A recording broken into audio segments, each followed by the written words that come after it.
kenapa di MK Art sendiri banyak pelatihan-pelatihan kita gerakin, karena saya harap produk kita ini banyak. Mudah-mudahan salah satu produk bisa dikembangkan di satu tempat gitu. Seperti gantungan kuncinya dibuatkan atau apanya gitu, atau souvenir plakat atau apa gitu. Jadi mereka punya job masing-masing, harapan kita ya setiap daerah. Makanya di sini tuh pengembangan bagaimana ibu-ibu di kawasan RT setempat minimal ada 5 ibu-ibu aja bikin gantungan kunci. Prinsip dasar aku sih simple ya. Kalau satu orang bikin 10 gantungan kunci aja sehari, kalau 10 orang udah 100. Kalau satu RW ada 5 RT, udah 500 piece per hari. Gitu harapannya. Nah itu akan minimal bisa membantu keluarganya atau suaminya. Minimal buat jajan sekolah adalah gitu.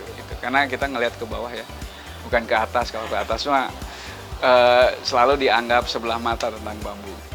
Modal ini ya kembali kayak tadi, saya bermodal di bambu itu hanya cutter sama gumbu. Gitu. Nggak nyampe di 100.000 gitu.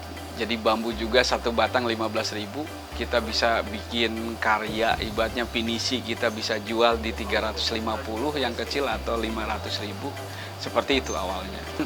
Yang jadi kendala di krep ini adalah SDM.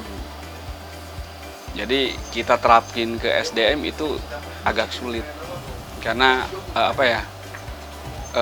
walaupun mal kita buat segala macam tetap kesulitan di situ. Nah sebenarnya di krep ini kesulitannya satu ya, keuangan, karena nggak langsung dapat uang.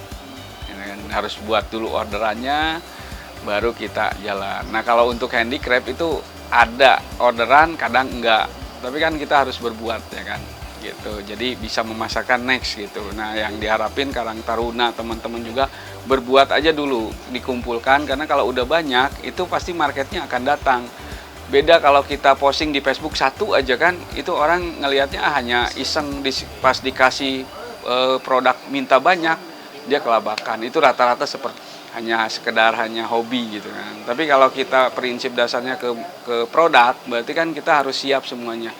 Jadi sebelum kita membuat satu produk, kita harus memikirkan bagaimana kalau ini ada pesanan banyak gitu. Jadi ini HPP-nya berapa, ininya berapa, dihitung total, akhirnya kita keluarin budgetnya berapa. Nah itu yang harus kita antisipasi.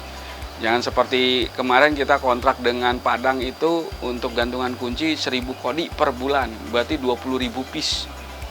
Ya, kita jelas-jelas tolak, walaupun kita udah kasih sampling, taunya balik permintaannya besar, SDM nggak ada, itu pengalaman kita. Gitu. Nah sekarang kita balikin ke teman-teman yang mau berbuat juga berpikirnya, ini ada uangnya nggak, itu yang jadi masalah. Saya berpikir bukan ke arah itu. Orientasi orang mau belajar, saya akan dukung gitu ya. Kalian belajar di sini sok gratis nggak apa-apa, karena ilmu itu nggak akan hari ini gitu.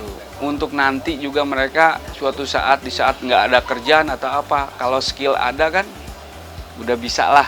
Aku buat ini aja. Saya ngalamin seperti itu. Dulu nggak berprinsip kalau aku ngurusin gini gimana makan ya, tapi ternyata enggak. Kalau kita emang fokus gitu. Fokus bekerja, fokus apalagi sekarang sistem digital ya, marketnya udah banyak, bisa masuk kemana-mana gitu, nggak kayak dulu kita door to door gitu.